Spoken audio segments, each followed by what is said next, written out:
I'd like to find out how Jassim coordinates with you. You're a company with the Abu Dhabi Financial Group that's only 5 years old and actually started during the midst of the financial crisis. Lately, you're attracted to Islamic finance with an investment in Bahrain. You now become the chairman of Shua Capital as well in the last couple of weeks. What do you see in Abu Dhabi Global Market that fits in to the financial group in terms of interaction and using this as a base? Actually, when we started 5 years ago, Abu Dhabi Global Markets was not there. And with time and as we evolved and we grew larger, our needs to have a credibility stamp, to have customized solutions and regulatory requirements made us move to Abu Dhabi Global Markets. The fact that Abu Dhabi Global Markets has the merit and has the drive to sit with each company and customize the regulations they require helped us to attract capital because, as you know, our business is attracting capital and investing it. So that was a great value add for us. And similarly, what we're doing with GFH, which is one of our investee companies, we are teaming up with them to start the first Islamic bank out of Abu Dhabi Global Markets. It's going to be, of course, an offshore Islamic bank.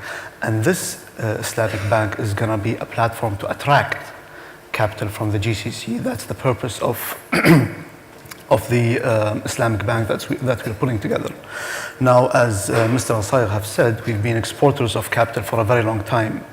And I think what ADFG has been doing over the past 6 years is attracting capital, whether locally, regionally, or globally, and investing it. And now with Abu Dhabi Global Markets being the center of the financial ecosystem, this just adds to our cause of attracting capital to Abu Dhabi and investing it not only locally but globally. I want to come back to your London investments if time permits us, but this Absolutely. is something you should keep an eye on because in his 5 years in operation, the fund's $3.5 billion, I think even above that now. With the latest returns I saw, it's 26% running annually, as high as 31%. So during a very turbulent market, they've delivered some stellar results. I've got to ask you a very direct question, Ahmed, about the competition in the region. Now, I was thinking about Asia. You have Hong Kong, Singapore, then you go into China and have Shanghai and other satellite financial centers.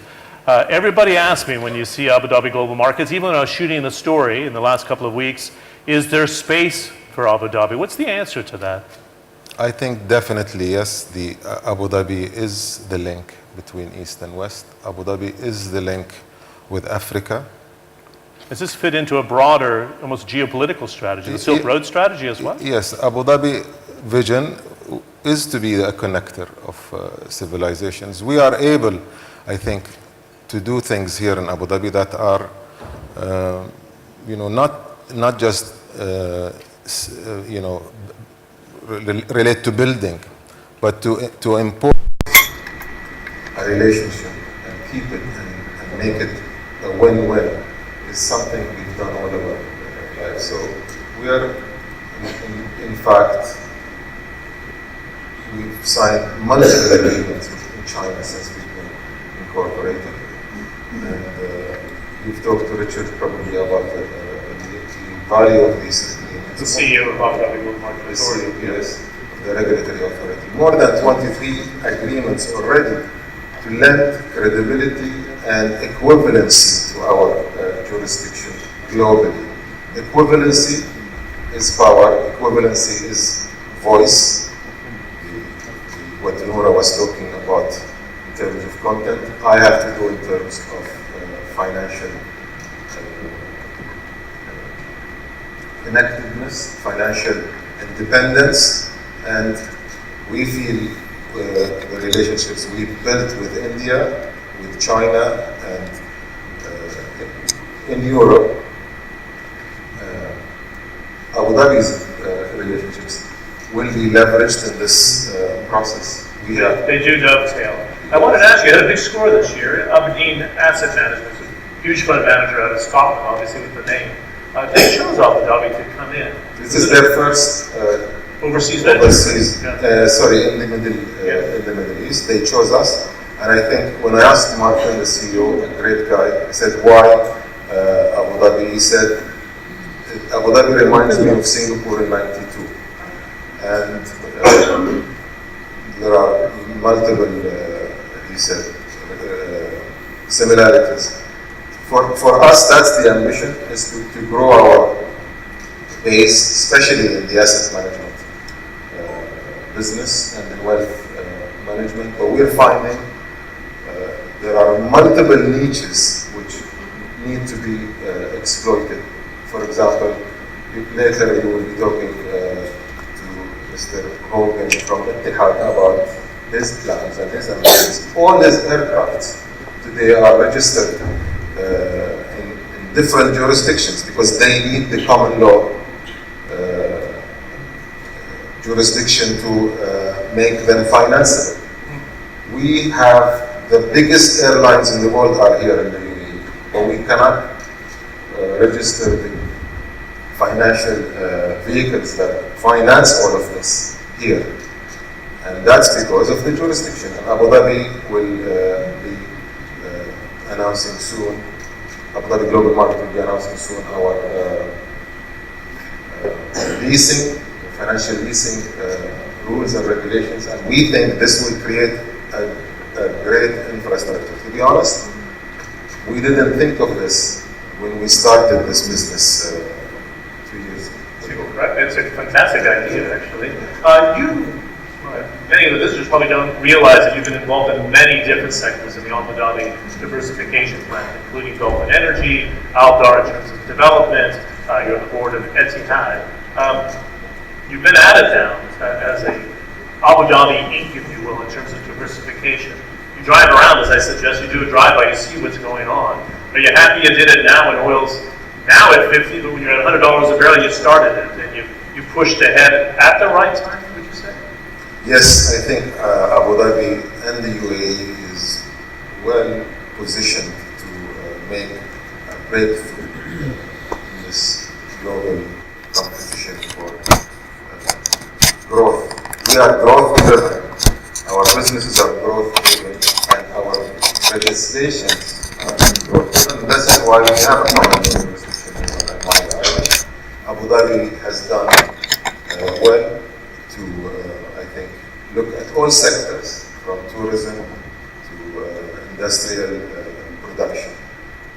You have here people who started an airline parts or airplane parts business. This is grade A manufacturing facility In Al-Ain. in Al-Ain. That is something manned by 80% UAE nationals. We have this production business and tourism business that is growing, and we think is sustainable. We have an airline business that we think is growing and is sustainable. We have a banking industry. We've just had the merger, or we will soon have the merger of National Bank of Abu Dhabi and FGB, creating the biggest bank in the Middle East.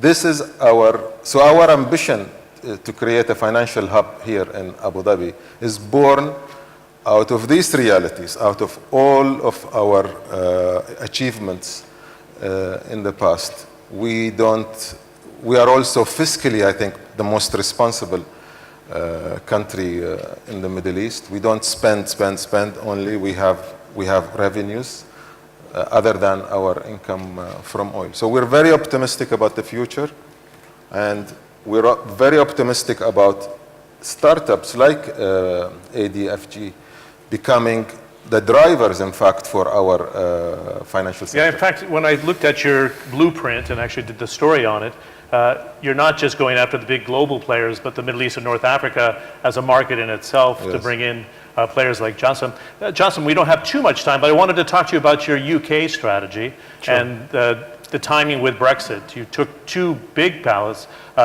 big investments. Number one, Palace Road, I think it is, and also New Scotland Yard sits under the Abu Dhabi Financial Group. You feel comfortable with those investments despite the big uncertainty that we had and our opening video about the Brexit. You're rock solid that London's a good place to be. Yeah, this is a very good question. For us, London real estate is a long-term strategy, but we have to be exact in knowing what exactly we do in the UK or in central London. Our activity is development, and when we talk about development in central London, prices are important too, but the end product is what really makes it successful or not. It's not really the prices. It's the design that comes into perspective, how much area you can produce, how you deal with the planners, and so forth. This is what the financial feasibility is built on.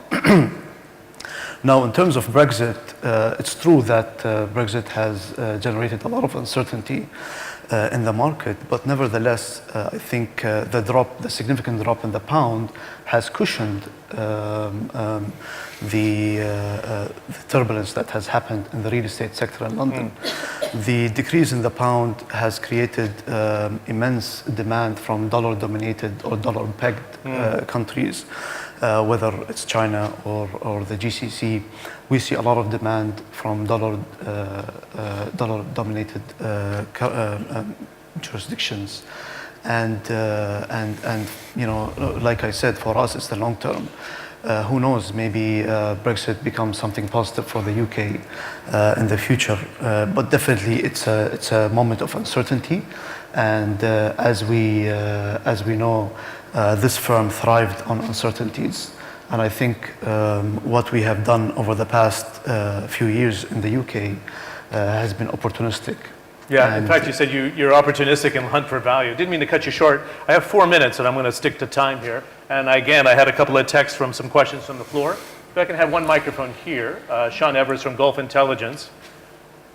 And Matthew Hearn, if you can raise your hand. I got a text from you. Matthew Hearn, if we can get the second microphone there. Please, Sean. Just be very direct, please, if you can.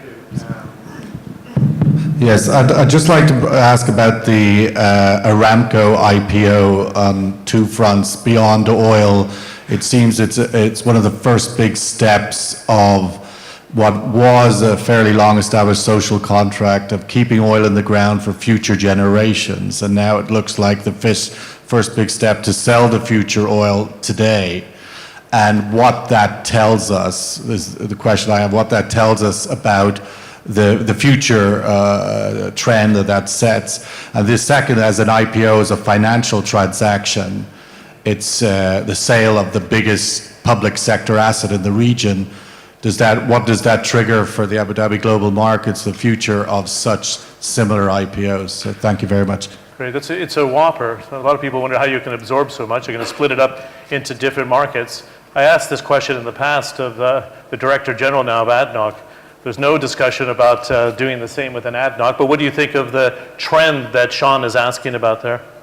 Well, I think each country will use its, again, hydrocarbons in the best way they see fit. And Aramco's story is a remarkable story. It's one of the greatest companies, I think, in the world, and I'm very pleased with what I see as, I think, recognition in the world of the role this company plays. Do you think it's the right thing to unlock value, though? Or is it selling the future riches? I think they will not compromise the future in the kingdom. They have taught us, in fact, over the past 50 years, what to do with these hydrocarbons. So their strategies have always been, in my view, wise. I'm going to cut you short there because of time. We want to take one more question. Matthew Hearn, please, from the emerging sector, if I'm not mistaken. Quick question to the panel, please. A quick question to His Excellency, Mr. Al-Sayed. You've said previously that you'd like to see ADGM become a fintech hub for the region. I wonder if you could just elaborate as to what you think the competitive advantages of ADGM are on that regard, and what changes, if any, need to happen to regulation and legislation for it to be successful.